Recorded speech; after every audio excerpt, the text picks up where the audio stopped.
Ladies and gentlemen, welcome to the first episode of the Scorpion Den with me, Vin Scorpion. And with me today is Vigilant Geek Media's own Holden Orme. What's going on, man? Hey, what is up?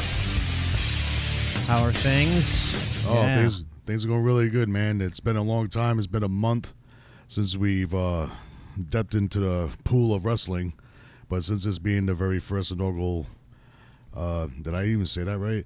The first inaugural episode of the Scorpion Den. Well, the first official episode of the Scorpion Den. Yeah, it's like 1993 when they first aired Raw. Not that big, but Yeah, kinda. like when because when Frasier got his own show after Cheers. Oh yeah, that was good. That was a good move for him. Yeah, he was held back by Norman. All those. That's kind of what this is. You're still kind of a Vigilant Geek correspondent, but like you're doing your own thing now, and that's like what this is. Yeah. Yeah, buddy. Yeah, buddy. Well, you gonna the first thing. sprinkle us with some freaking wrestling knowledge, Vinny? Yeah, well, the first thing I'd like to acknowledge, it's been a few days since his passing, but I want to wish a rest in peace to Mr. Fuji. One of the great managers and also a good wrestler too. He even held tag team champions numerous times under Captain Lou Albano. He was a master ribber too, from what people told us. Especially when he was inducted to the WWE Hall of Fame, and Don the Rock Morocco got to induct him.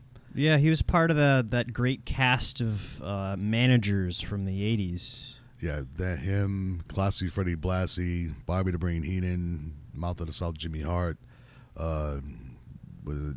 Johnny Valiant.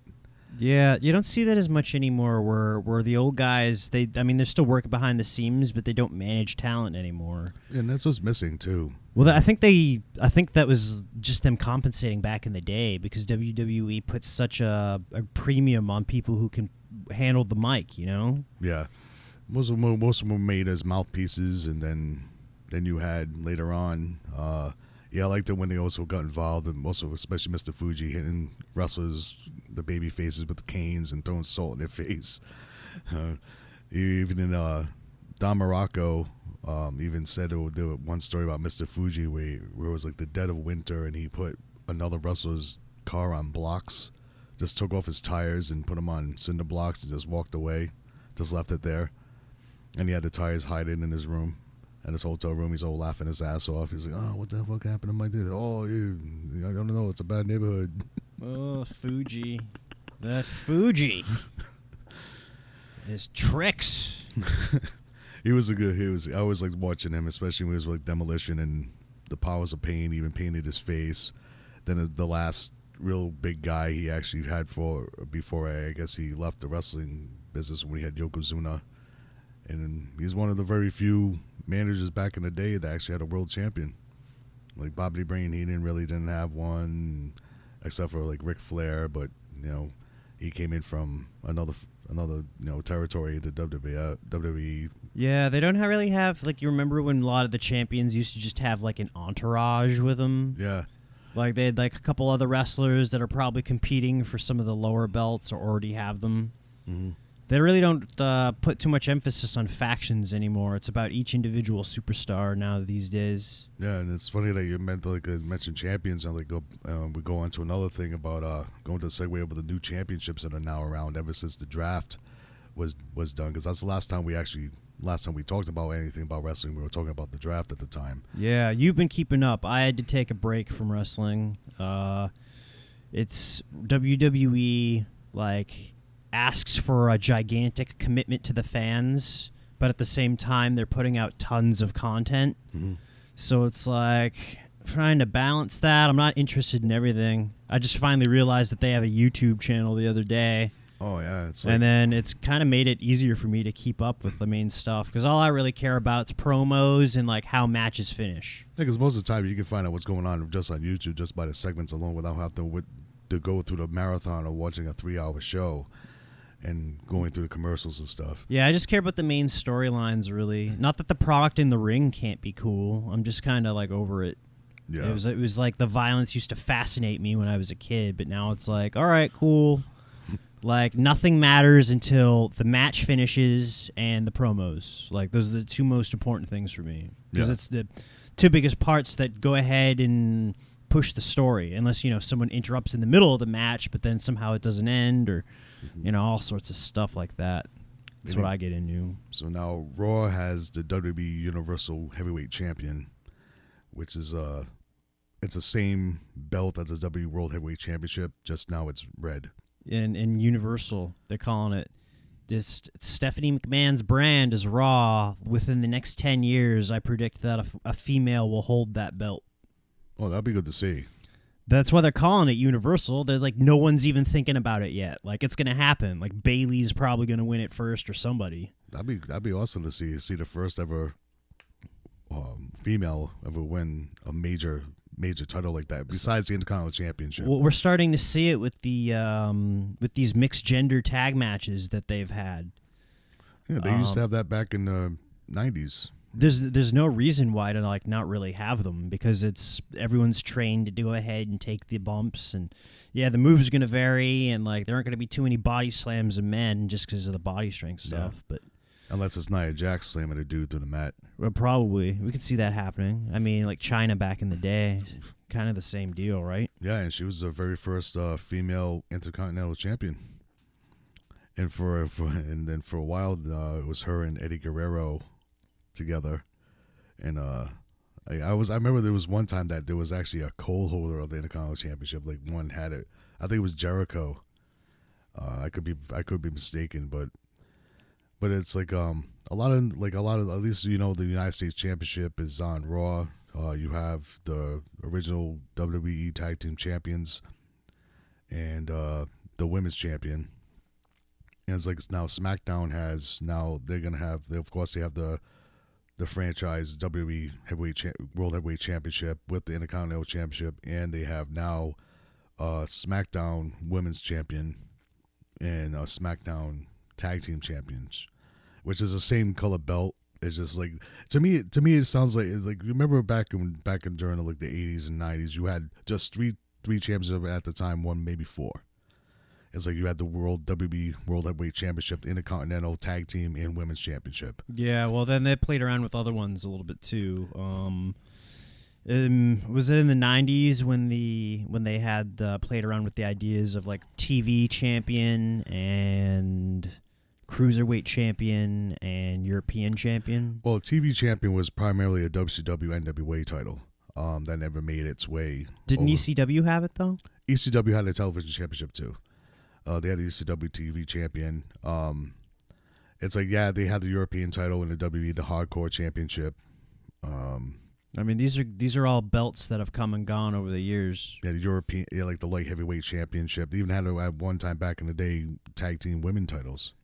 They should bring that light heavyweight back and then just have mostly cruiserweights compete for it. Well, they're bringing back I believe, the Cruiserweight Championship, because now that the Cruiserweight division is pretty much getting made after the Cruiserweight World Classic. They set up that avenue, but it's gonna be like a Raw exclusivity. But it just seems like there's too many titles. It's like when like nowadays, like when people go to Little League, everyone gets a trophy just for participation.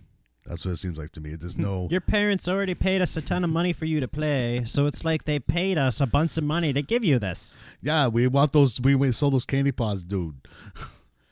And it's just, I understand they want to showcase a lot of talent. They want to have opportunities for champions, but it's like, to me, it's just too many. Well, now it really depends, because the brands are starting to have their own distinct flavor now, because Raw is like the up and coming new style. They're about like pushing the agenda, the future, like all the young, exciting talent, mostly on Raw, whereas SmackDown is people who kind of loved like a lot of these older veteran wrestlers who have been around for a while, and they're still really good, but it gives them, most of them are used up and probably wouldn't be part of Universal title storylines, so they go ahead and they put them on SmackDown.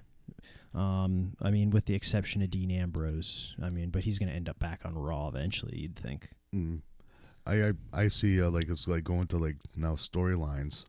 Like Dean Ambrose is going to be facing, I believe, AJ Styles. AJ Styles at the next pay-per-view, which would be Backlash, which is next Sunday, right? I have no idea. Yeah, I believe, yeah, this coming Sunday. I saw September 11th. So actually, it'd be the following week.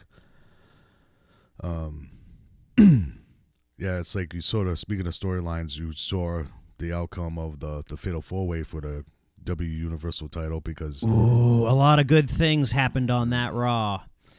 Man. And Finn Balor, if people aren't caught up, Finn Balor had to relinquish the championship due to an injury, which, of course, hey, guess who injures someone else? Seth Rollins. Yeah, they really got to make that turnbuckle bomb illegal. They should, because that's what did it, right? Yeah, that's pretty much. He did a turnbuckle bomb onto the barricade. He separated his shoulder. So Finn Balor actually snapped it back in himself, like Mel Gibson style, and like Lethal Weapon, but not as dramatic. But it's like you have the pile driver, which can't be used anymore. The old pile driver that Mr. Wonderful used to use. Yeah, well, there's something about the taking the hits is that like it has to be a flat surface that you can like separate the force of the blow throughout your entire body all at once. If it's just affixed on any one thing, like a turnbuckle, that force that you're going to hit it with is going to be a lot more. The fact that they even signed off on that move, he did it successfully for a little while, but I think it was only like a handful of times. Yeah, the first person got injured by that was Sting. Yeah, Seth Rollins is technically amazing, but when it comes to special move design, he's terrible. Like, the curb stomp was borderline racist, just because it's curb stomp. Yeah. So then Triple H gave him the pedigree, but then he's got stuff like the turnbuckle bomb, which is just like, it just shouldn't be. You're just that, like, it's so obvious. It ended Sting's career, and then now Finn Balor, like, pretty much like they're counting on him to be like the future of the company. Yeah, he's much. 6 months out now, and he may come back earlier than that because he's pretty resilient. He's still young. Well, who knows? But I think the roster needs to collectively go tell Seth Rollins that he needs to cut the shit with that turnbuckle bomb. I wouldn't even want to be put in it. Yeah, no, they should. Like, you hear about stories about back in the day all the time where people are like, no, you're not doing that move on me. You fucking suck at it. Yeah, and plus you see the ramifications of that move. You can actually even get bad whiplash, and that's what Sting got. And as me, I'm a huge Sting mark. It's like I even got to meet the dude. I take my picture with him and stuff like that. But we'll talk about that later. But just to see him never get a win in the WWE, he had 2 matches and lost both of them. Yeah, what? One of them was against Triple H, and then he went for the heavyweight title against Seth Rollins, and then he ended his career. Yeah, it's like he retired, at the his Hall of Fame induction speech, which I was not surprised because I knew you don't want to risk that he's like 56, 57 years old. He's not going to want to risk taking another bad bump. It's like the same kind of injury that Steve Austin has and Danny Bryan. Their career, and Edge as well. Their careers are shortened due to neck injuries. Yeah. Just people always wonder how much run would they, with all those superstars that I just listed, how long would have went without being injured? But like Steve Austin had the injury back in SummerSlam with Owen Hart when kind of like had that inverted, backwards, tombstone, which he did almost like a pile driver, and then his neck just fused. It just bounced together. It was terrible. It was rough to watch. Ugh. But I like how, as they do the Fatal 4-Way on Raw, which you see Triple H come out. Yeah, Triple H comes out, and you think he's going to rig it so that Seth Rollins is going to win it. And then he goes, and he makes it so that Big Cass got eliminated on his own. Yeah. But then he fixes it so that Roman Reigns gets eliminated because he pedigrees him outside the ring and throws him back in, throws Seth Rollins on him. Mm-hmm. And then Triple H puts Kevin Owens back in the ring, and then he goes and he turns to Seth Rollins, and then he puts the pedigree on him, and then crowns with the title, and then Triple H gets in Mick Foley's face and mean mugs the shit out of him, and then he walks away. Yeah, both him and his wife Stephanie, he just basically had that look in his face. Triple H is so good at what he does. He doesn't even need to speak. He's just good at look at it like, this is the way it's supposed to be done. You guys aren't getting it, cutting it. Yeah, and then after that, Rollins was crying like, "What is this? What is this? I've been playing golf with you for 2 years. What is going on? I can't wait to see the next Raw. If Triple H does come out and Seth Rollins wants an explanation, and you probably realize he'd be like, I don't need to give you any explanation. You're not it anymore. That was that was an amazing finish. It was. It was a fantastic finish. And they got that storyline stuff going pretty good. It's like, for me, this past Raw was like slow paced at first. I just wasn't getting into it. I was like, give me a reason to watch this. Then they finally got down to the last hour or something like that. Then even stories with that before, it caught on. But it was like, okay, by the time I was like really into it, I was like, okay, I'm like bored as shit. And then all of a sudden that happens, like, oh crap, all of a sudden every once in a while they do something cool. Yeah, and that was a cool thing. It's just like, hey, now it's Kevin Owens' turn, but it's like I'm happy that Kevin Owens is a champion. He deserves it. He's been in the business a long time, and it's like him, and even now as champions do lie, well, I hope he just keeps it for a while. Like, I don't want it to turn into this juggling act where like somebody else ends up tearing it away from him like in a couple weeks. I like to see a storyline unfold, like as time goes on, like being champion for about 4 or 5 months, and all of a sudden stop bringing up the name Finn Bálor again. So Finn Bálor will come after the title that he had to relinquish, pretty much like what Seth Rollins did. When he came back, he did win it, but then Dean Ambrose cashed in. It was like, oh, every member of the Shield that night was a champion. Was a world champion. That's awesome. And it was, I like to see that, like where Finn Bálor and Kevin Owens will have a rivalry, and that'll be a great set of rivalries too, like set of matches to have like a long rivalry going on, because those two can both perform and they're both friends. Yeah, so like all of a sudden, like all these NXT guys who've been coming out recently, like from like probably the best crop of NXT people they're ever gonna have, because all these people who've been doing indie stuff for years and years are finally getting their shot. Mm-hmm. So I thought it was a good moment. But how about when Paul Heyman came out to pay the fine to Stephanie McMahon, dude? Oh, wow, that was so funny. He actually pulled out $1 bills, like stacks. You could tell he just got them from the bank. And he just stripped them. He's like, and the $1 bill falls on the mat. Oh, that's 1, 2, 3. 4. Stephanie just slaps the money out of his hand. Because he's like one of those characters that Paul Heyman has. It's just like, you want to beat the shit out of him, but you can't, because his big brother Brock is going to come and kick your ass. He's like that little kid, Toad, from Christmas Story, when he had, the little friend, what was his name again on Christmas Story? Oh, I don't remember. Well, I mean, it's Scott on every Farkas. year. Oh, yeah, that's what it was. So Scott Farkas is Brock Lesnar, and Paul Heyman's like the little stoolie. Dude, Paul Heyman comes out and he gets into his groove, and he starts sounding like, he sounds like a promoter and a preacher at the same time. Then I was like, no, I replied, the advocate, my client, Brock Lesnar. Oh, he just gets so intense, and it's amazing. And he gets too big for his britches, because he seems sometimes he forgets that he's talking to like the chief financial officer and principal owner, Stephanie McMahon. Yeah, I know, but that's like family tradition. Like, how many times did Vince get his ass just straight handed to him by the entire roster?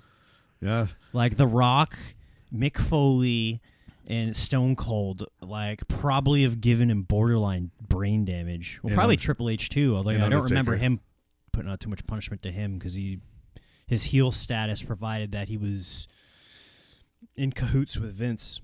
Because Vince is never a face unless he comes out of nowhere and then he just decides to go away. If he ever sticks around, he's always just a straight heel. Yeah, which is funny, because when McMahon was younger, when I was younger watching wrestling, he was like the commentary guy, always like pro face. And I remember him back in the 80s. He was bigger than Hulk Hogan. He still is. And it's like the Triple H tells stories about Vince. Is like, he's in the gym at like midnight, he's a beast compared to everybody else. I'm like, damn, I wish I was in his shape when I get his age. And it's but it's like the Raw storylines are doing pretty good, but I'm more in tune to, like, I like to see how AJ Lee now wears the headband. Well, the headband that he's using, an armband from John Cena after he beat him at SummerSlam. now he's like saying that he's the face of the place, and he's just rubbing shit in, even rubbing stuff into Dolph Ziggler's face. He's like, "Hey, who is this? Oh, what happened at your SummerSlam match? Oh yeah, you lost." Oh yeah, AJ Styles. No, he does really good mic work, and he is like really entertaining in the ring. And the moves he does too. I watched him a long time, like for when he was in Impact, well, TNA Wrestling and Impact Wrestling. That's where I see a lot of these guys coming from, and I'm glad they're making their way away from Impact Wrestling, making their way to WWE status to be part of NXT, like Bobby Roode and Samoa Joe. You know, he's probably going to be going up to the main roster soon. Austin Aries. For a while, James Storm was supposed to be there, but I don't know what happened. He showed up at one NXT event, and that was it. And it's like, another storyline too is like Sasha Banks is out due to like a back injury or something like that. Yeah, what was it? Charlotte like hit her with a sloppy move, and yeah, it's like what happened. Like it's like I guess she was on. I forgot what it was, but I remember watching it. I think she was on the top rope, and all of a sudden she just fell weird, and it didn't look pretty. I'll see where and plus you now with the two separate brands now you have 2 pay-per-views each month, which we Backlash for SmackDown and Night of Champions for Raw. So much content. So much. It's insane. It's like it was back when after they like 2000 when they were like the Ruthless Aggression, they had like 2 pay-per-views. It's like 7 hours of actual programming plus the reality shows that they got plus the Cruiserweight Classic. Mm-hmm. It's like overwhelming. Like if you were like a really, really dedicated wrestling fan, like you have no time for any other media. Well, that's pretty much me. I live, breathe, and die in shit wrestling, and it's like I have like I watch the W Network all the time too. Yeah, you watched everything too. Yeah, I watch a lot of old pay-per-views, and I watch a lot of Raws, and I always try to keep up on it, but as like one program I get into, and sorry Mick Foley, but I just really can't get into your show. Holy Foley. What is it about? It's like a reality show with him and his family, and shows how his daughter, Noelle Foley. It was what, she's in NXT or is about to be? I believe that she's training to be a wrestler, and it's just it shows how big he is into Santa Claus and Christmas, because he has his own like room. Like in my house is like they call the Scorpion down in my house. You know, that little room I have for the studio and everything like that, you know. He has just a room dedicated to Christmas shit. Dresses up as Santa Claus and all that.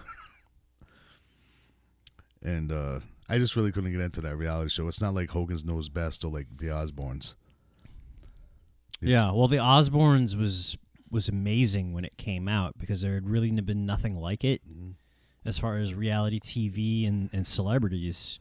Man, that's still the first family of reality TV to me. It was amazing. Actually, I love that. That's back like when I actually like watched MTV programming. Yeah, it was when they didn't have all these reality shows like Teen Moms, and I wouldn't even know about any of it, man. That's how far away I've stayed away from it.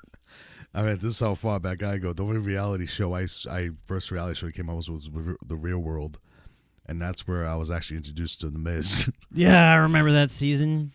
Who'd have ever thought that he'd be like the second coming of Ric Flair? I know, right? Even in Ric Flair, they had to, for a while they gave him that moniker where Ric Flair like just passed the torch on. They used the figure 4 and stuff like that. Yeah, well, they really tried to give him a push. But like Ric Flair probably didn't have that kind of mystique when he was young. Well, he did because they kept making him the champion. Yeah. That's why. That's part of it. But he's always been like a wicked, shitty heel. Like people, like the type you'd really want like hate until like, and then he just built up so much longevity in the business and like ground and still kept going for so long that it was just like, yeah, man, like this guy's like the best. Like the Miz is turned into that kind of heel where he's gonna bring some heat on himself. You want the person who is gonna fight him to kick his ass. That's what a heel should do. It's like what people used to do back in the day when they have. Now they have. I hope he cheats and wins at the next pay-per-view. Mm-hmm. No, so after that freaking promo, well, not really a promo. He pretty much did a shoot on Daniel Bryan on that. What is it? SmackDown exclusive. That's the name. Talking Smack. Yeah, after talking smack. And Daniel Bryan comes out and he calls The Miz a coward for his style, and then The Miz just went off on he was him. just pleased to talk about playing it safe, you don't make any risks or something like that. He's like, what about me? He's like, want to know why I do what I do? Because I'm here every single day. For 10 plus years. Yeah, and he's got a point. Yeah, he's never been injured. Chris Jericho's never been injured either. And so it's just like, you're accident prone. And he started going off on him, and then Daniel... And then he promised everybody he'd come back, and then didn't. Yep. And he rubbed that in his face, which is amazing. Yeah.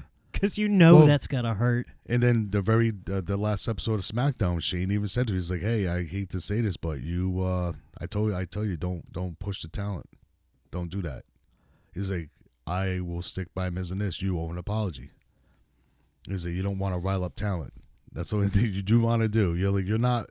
He's like, he's not part of the thing now. No, well, he achieved a lot of things when he was in, but he can't do it anymore, and he's walking and talking like he still is. Yeah. When you're just a manager of talent at that point. Yeah, unless he's gonna do a miraculous thing where he comes out of his little wrestling retirement. Oh, what? Pull a Shawn Michaels? Yeah. I mean, but Shawn, once he's Shawn Michaels, he's retired. He'll never be booked for a well, match. now he is, but you remember in the 90s when, supposedly they were, fusing a vertebrae in his back, and then he ends up, wrestling a bunch after that? Yeah, he didn't, he became commissioner. Well, no, after that? Yeah, even after that, but it's the match that really ended it all was, he knew it was his last match was at WrestleMania 14 against Stone Cold. And, it was his back got even more worse after his casket match with The Undertaker. Oh, yeah, but then he ended up finishing his career wrestling The Undertaker a decade later, though. Because he was going, and during that time he was recovering, he became commissioner of WWF and WWE. Don't want to offend anyone. Well, no. Well, who cares? They're gonna come out after us for copyright stuff. Oh yeah, nobody listens to me anyway.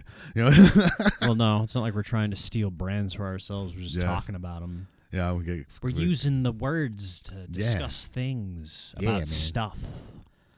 And but it's he went a little bit too far, Daniel Bryan, and no, well, that was an excellent. But thing. nothing came of it. There was it just died. That would have been a good run. It would have Daniel Bryan messing with the Miz or back and forth. Well, I think that may happen. Part of me thinks it's more storyline than it was before because they had Dolph Ziggler go ahead and pick that up that the Miz is a coward, and they challenged him to a fight right there and told him that show everyone that you have courage and blah blah blah, and then the Miz is all acting like he's gonna take his suit off, and then he just walks out of the ring, and his big tough wife Maurice is holding him back. Well, not so much holding him back. He's just he all acted like he was gonna fight him, and then he just walked out. Yeah. I hope he wins that match dirty. Yeah. Somebody hits Ziggler with a chair. Classic Ziggler hit with chair. And I did it because I played it safe. And then, I do what I have to do to be the champion you deserve. Yeah, he is he has to bring some, the Intercontinental Championship has to have some, meaning again. He'd have a hell of a lot more mystique if they gave him enough push to go after one of those heavyweight titles. Oh, yeah. Having a champion Let's versus see how champion. it is. If he can get enough heat on him, that'll totally work. Yeah, him against Dean Ambrose, whoever the champion may be at the time. Yeah. Be a good storyline. Well, another good one so far is just Bray Wyatt and anybody. Oh, I never understood the appeal of Randy Orton because I never really I wasn't watching at all when he appeared on the scene, and then I started hearing about him beating all these legends, and it just kind of was huh? And back then, the concept of putting somebody over was foreign to me. I'm like, why are they doing this for this kid? It's they're trying to make him a big deal or something. Right, it's he's also a third generation wrestler. His grandfather, his grandfather. Then you have Cowboy Bob Orton, his father, who was during the 80s rock and roll wrestling days.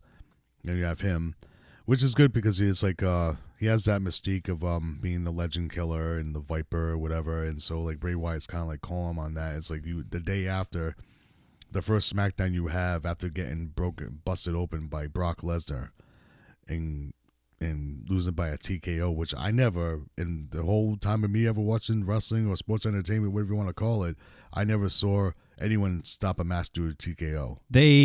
That happens. Very rarely. It's just I don't remember. No, I think it's something they do special for Brock Lesnar because they're trying to like, well, wait a minute, was it a shoot? Like, did he actually knock him out?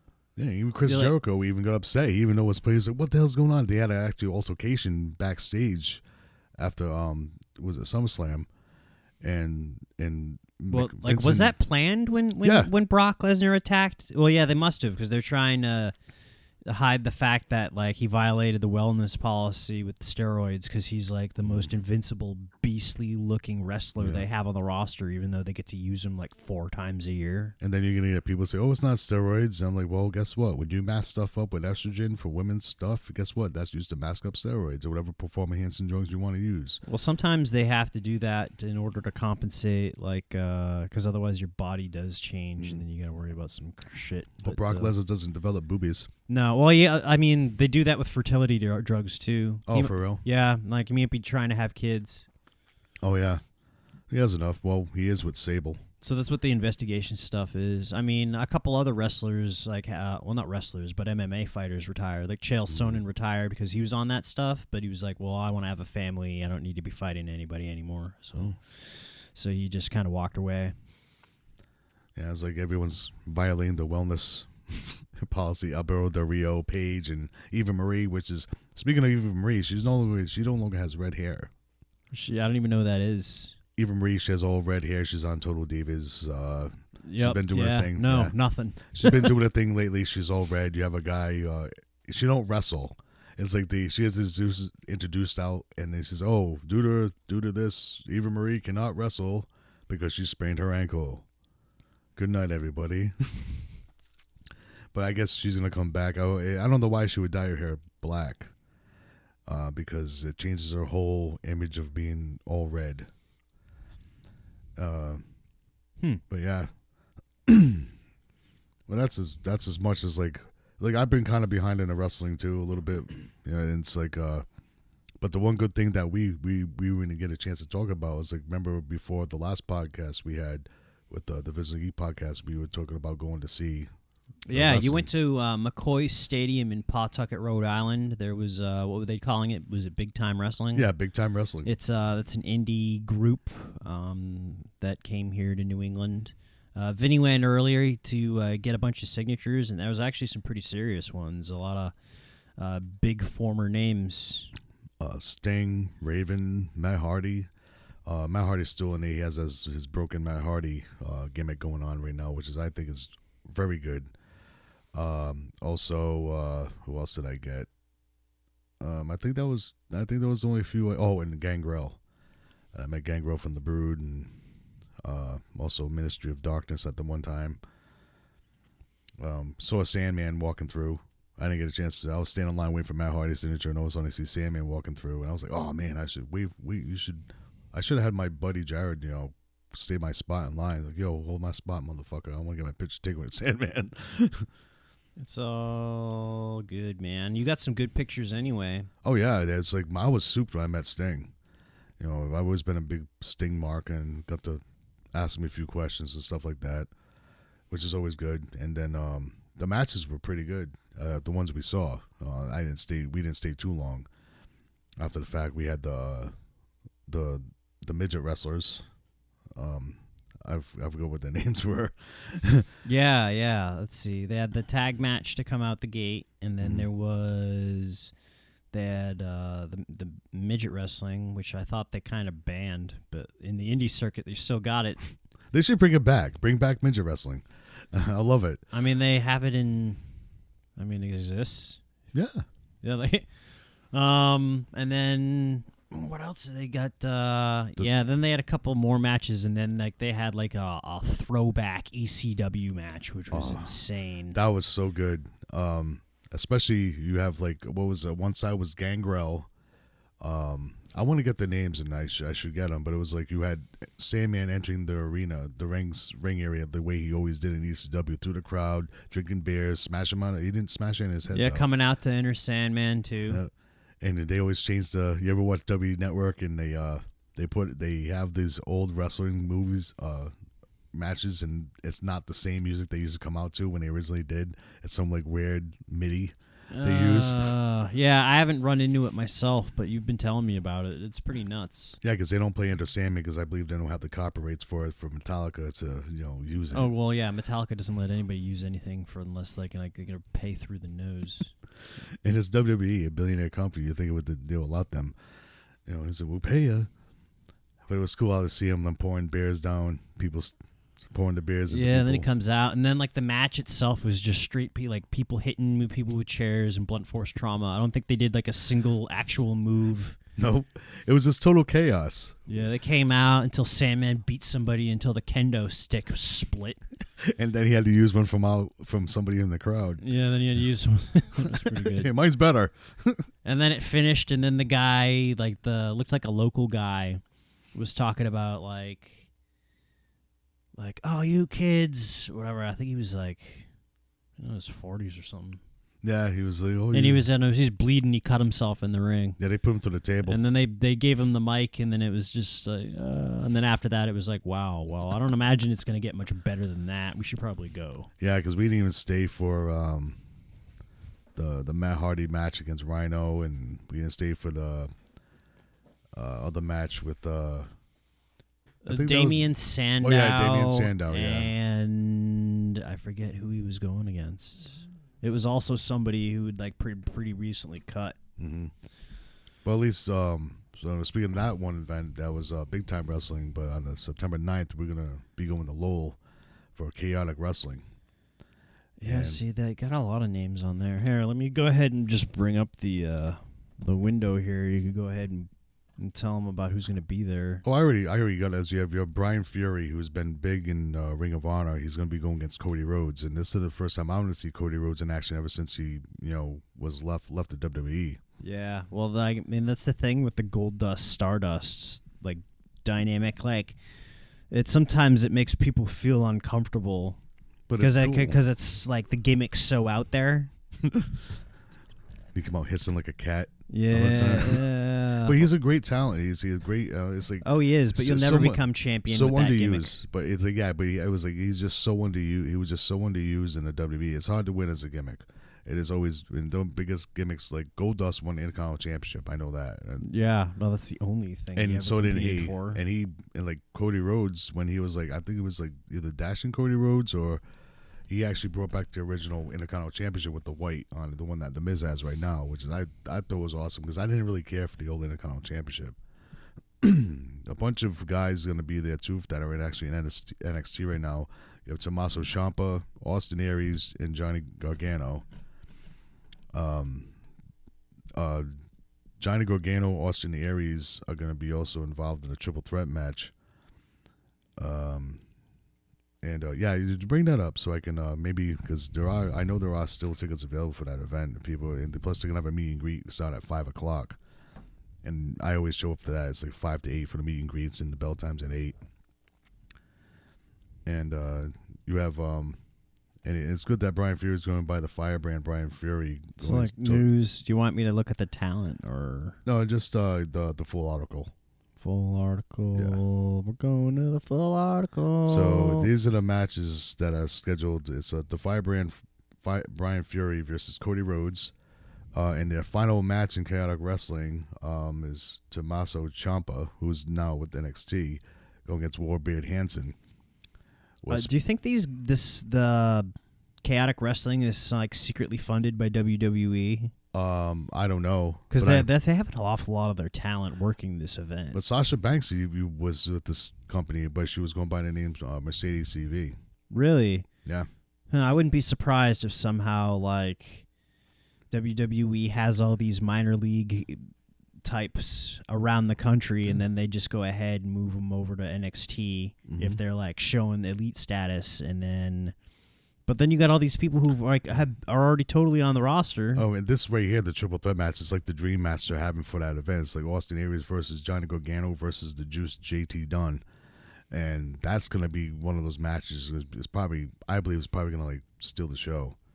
And then Rick Mastone and Rhino go against Cam Zagami and Robbie E. Robbie E is usually from Impact Wrestling. He did that like Jersey Shore, Paulie D type persona. Oh yeah, and then you have other people showing up. former ECW World Heavyweight and WWE Champion Rob Van Dam. He's making an appearance. Cody Rhodes, Ron Simmons with D'Lo Brown. So it's going to be like a small Nations of Domination type of reunion. They're also going to be at the Reign of Flea Market following that Sunday. So on the 11th, I believe they'll be at the Reign of Flea Market. Everybody? No, just Ron Simmons and D'Lo Brown. Oh, he really likes the Reign of Flea Market, huh? Well, there's a guy there that has his own little booth, and he always brings wrestlers. He'll be probably bringing them two up to the Lowell. Won't even be the first time. Like, didn't you get Ron Simmons' signature? Yeah, I even had my picture taken with him. It was like I didn't know. It was one of those days I went to Reign of Flea Market. I didn't even know it was like advertised, and I went to see him. And Scotty Too Hotty. Do you remember him? Yes. And with the didn't he do? Cool. He did the worm, right? Yeah.